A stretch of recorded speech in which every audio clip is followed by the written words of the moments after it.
Parole de Dieu quotidienne. Matthieu, chapitre 12, verset 1. En ce temps-là, Jésus traversa des champs de blé un jour de sabbat. Ses disciples, qui avaient faim, se mirent à arracher des épis et à manger. Matthieu, chapitre 12, versets 6 à 8. Or, je vous le dis, il y a ici quelque chose de plus grand que le temple. Si vous saviez ce que signifie « je prends plaisir à la miséricorde et non au sacrifice », vous n'auriez pas condamné des innocents. Car le Fils de l'homme est maître du sabbat. Examinons d'abord ce passage. En ce temps-là, Jésus traversa des champs de blé un jour de sabbat. Ses disciples, qui avaient faim, se mirent à arracher des épis et à manger. Pourquoi avons-nous sélectionné ce passage? Quel rapport a-t-il avec le tempérament de Dieu? Dans ce texte, la première chose que nous apprenons, c'est que c'était le jour du sabbat. Mais le Seigneur Jésus sortit et conduisit ses disciples dans les champs de blé. Ce qui est le plus scandaleux, c'est qu'ils se mirent à arracher des épis et à manger. À l'ère de la loi, les lois de l'Éternel stipulaient que les gens ne devaient pas sortir nonchalamment et participer à des activités pendant le sabbat. Beaucoup de choses étaient interdites durant le sabbat. Cette démarche de la part du Seigneur Jésus était déconcertante pour ceux qui avaient vécu sous la loi pendant longtemps. Et cela provoqua même la critique. Pour ce qui est de leur confusion et de la manière avec laquelle ils parlèrent de ce que Jésus avait fait, nous mettrons cela de côté pour le moment et discuterons d'abord de la raison pour laquelle le Seigneur Jésus choisit de faire cela, et ce, le jour du sabbat, et de ce qu'il voulait dire par cette action aux gens qui vivaient sous la loi. Tel est le rapport entre ce passage et le tempérament de Dieu dont je veux parler. Quand le Seigneur Jésus vint, il utilisa ses actions concrètes pour communiquer avec le peuple. Dieu avait quitté l'ère de la loi et avait commencé une nouvelle œuvre qui n'exigeait pas le respect du sabbat. Quand Dieu sortit des confins du jour du sabbat, c'était seulement un avant-goût de sa nouvelle œuvre, et son œuvre, vraiment grande, continuait à être accomplie. Lorsque le Seigneur Jésus entama son œuvre, il avait déjà laissé derrière lui le carcan de l'ère de la loi et avait brisé les règles et les principes de cette ère. En lui, il n'y avait plus aucune trace de quoi que ce soit lié à la loi.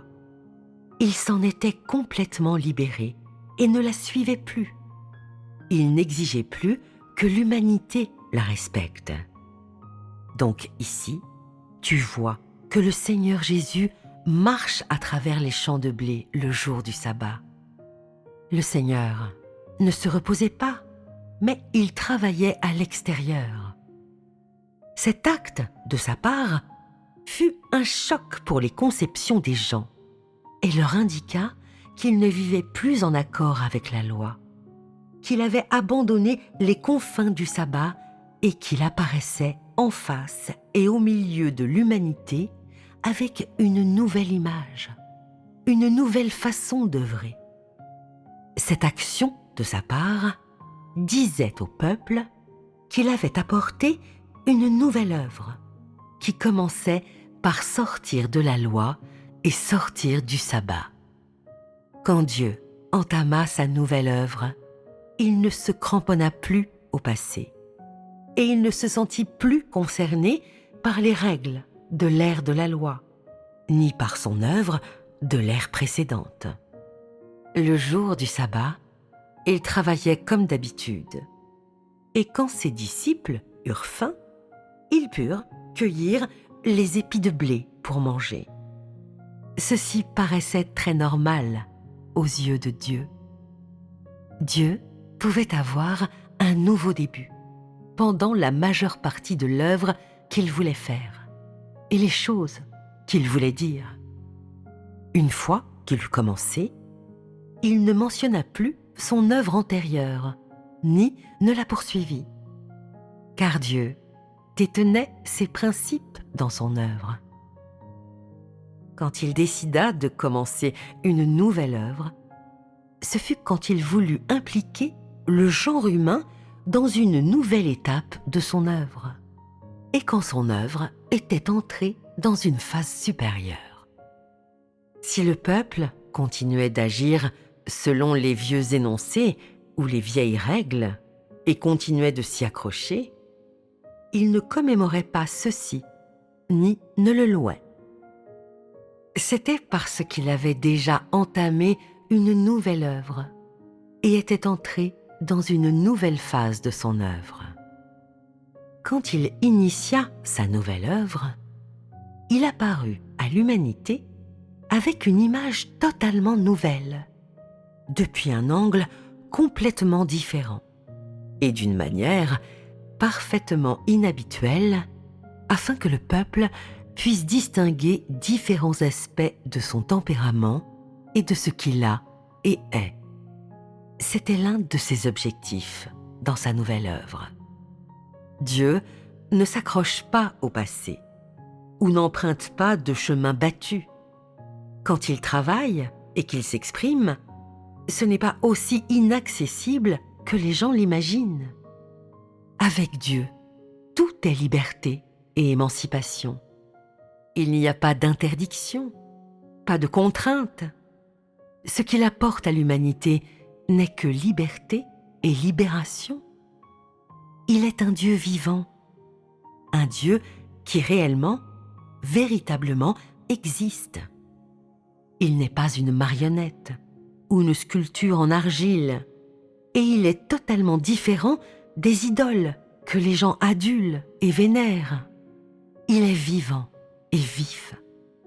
Ce que ses paroles et son œuvre apportent aux humains n'est que vie et lumière, liberté et libération, parce qu'il détient la vérité, la vie et le chemin. Il n'est limité par rien dans son œuvre. Peu importe ce que disent les gens, et peu importe comment il voit ou évalue sa nouvelle œuvre, il accomplira son œuvre sans inquiétude. Il ne s'inquiétera des idées de personne, ni des doigts réprobateurs quant à son œuvre ou ses paroles, ni même de leur forte opposition et résistance à sa nouvelle œuvre.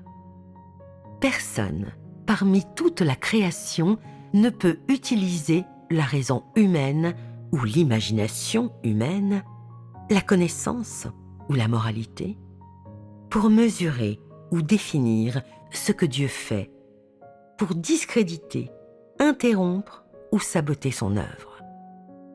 Il n'y a pas d'interdiction dans son œuvre, et ce qu'il fait ne sera entravé par aucun homme, chose ou objet, ni ne sera freiné par des forces hostiles. Dans sa nouvelle œuvre, il est un roi éternellement victorieux. Toute force hostile, toute hérésie, toute tromperie de la part du genre humain, tout cela est écrasé sous sa botte. Peu importe quelle nouvelle étape de son œuvre qu'il accomplisse, elle doit être développée et répandue dans l'humanité. Elle doit être menée à bien librement à travers l'univers entier jusqu'à ce que sa grande œuvre soit achevée. C'est la toute-puissance et la sagesse de Dieu, son autorité et son pouvoir. Ainsi, le Seigneur Jésus pouvait aller et travailler ouvertement le jour du sabbat, car dans son cœur, il n'y avait pas de règles, ni de connaissances ou de doctrine humaine. Ce qu'il possédait était la nouvelle œuvre de Dieu et son chemin. Et son œuvre était le chemin pour libérer l'humanité, la relâcher, lui permettre d'exister dans la lumière et de vivre. Et ceux qui vénèrent les idoles ou de faux dieux vivent chaque jour ligotés à Satan, limités par toutes sortes de règles et de tabous.